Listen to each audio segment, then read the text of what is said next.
രാഹുൽ വിജയൻ മറ്റൊരു കാര്യം റിപ്പോർട്ട് ചെയ്തു. മൂന്നാർ മാട്ടുപ്പെട്ടി റോഡിൽ ഇന്ന് പുലർച്ചെ കാട്ടാന ഇറങ്ങി. കാട്ടാന വഴി തടഞ്ഞു. ഏറെ നേരം ഗതാഗതവും തടസ്സപ്പെടുത്തി. വാഹനങ്ങളിൽ എത്തിയവർ ശബ്ദമുണ്ടാക്കിയതുകൊണ്ടാണ് റോഡിൽ നിന്ന് കാട്ടാന മാറിയപ്പോൾ അതിൻ്റെ ദൃശ്യമാണ് ഇപ്പോൾ. കാര്യം ഒത്ത നടുക്ക് തന്നെ കയറി നിൽക്കുക. കാരണം ഇനിയിപ്പോൾ ആരും ഇതുവഴി പോകണ്ടെന്നുള്ള രീതിയിലാണ് കാട്ടാന കയറി നിൽക്കുന്നത്. മാട്ടുപ്പെട്ടിക്ക് സമീപം കാട്ടാനകൾ റോഡിലിറങ്ങുന്ന പതിവാണെന്നാണ് രാഹുൽ വിജയൻ പറയുന്നത്. രാഹുൽ വിജയൻ നമുക്കൊപ്പം ചേരുന്നു. രാഹുൽ, ഈ ആന നിൽക്കുന്ന നിപ്പ് ഒരു ഒന്നൊന്നര നിപ്പാണല്ലോ. ഒരൊറ്റ വണ്ടിക്ക് പോകാൻ പറ്റത്തില്ലല്ലോ.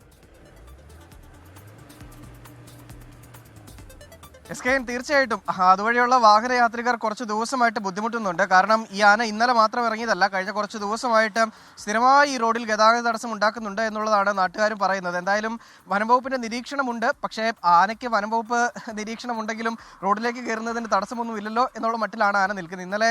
ഇന്ന് പുലർച്ചയോടുകൂടിയാണ് ഈ കാട്ടാന മൂന്നാർ മാട്ടുപ്പെട്ടി റോഡിൽ ഇറങ്ങുകയും ഏറെ നേരം ആ റോഡിൽ നിലയുറപ്പിച്ച് നിൽക്കുകയും ചെയ്തത്. വാഹനങ്ങൾ ആദ്യം ഓണടിച്ച് ശബ്ദമുണ്ടാക്കി, പിന്നെ ആളുകൾ ഇറങ്ങി ശബ്ദമുണ്ടാക്കി, പിന്നീട് RRT വിളിച്ചു. അപ്പോഴൊന്നും ആന പിൻവാങ്ങാൻ തയ്യാറായില്ല. പിന്നീട് ഒരല്പനേരം കഴിഞ്ഞപ്പോൾ ആളുകളുടെ ശബ്ദത്തിന്റെ ഒരു തീവ്രത കൂടിയപ്പോഴേക്കും ആന സ്വമേധയാ ആ സൈഡിലേക്ക് റോഡിൽ നിന്ന് പിൻവാങ്ങുകയായിരുന്നു. ആ മേഖലയിൽ ഇപ്പോഴും ഈ കാട്ടാന തുടരുന്നുണ്ട് എന്നുള്ളതാണ് വളരെ പ്രധാനപ്പെട്ട കാര്യം. ഇത് പുതിയൊരു ആനയാണ്, കൊമ്പനാനയല്ല, ഒരു പിടിയാനയാണെന്നാണ് നമുക്ക് മനസ്സിലാക്കാൻ കഴിയുന്നത്. ആദ്യമായിട്ടാണ് ഈ ആന 24-ന്റെ സ്ക്രീനിൽ വരുന്നതെന്നുള്ള കാര്യം കൂടി എടുത്തു പറയേണ്ടതാണ്.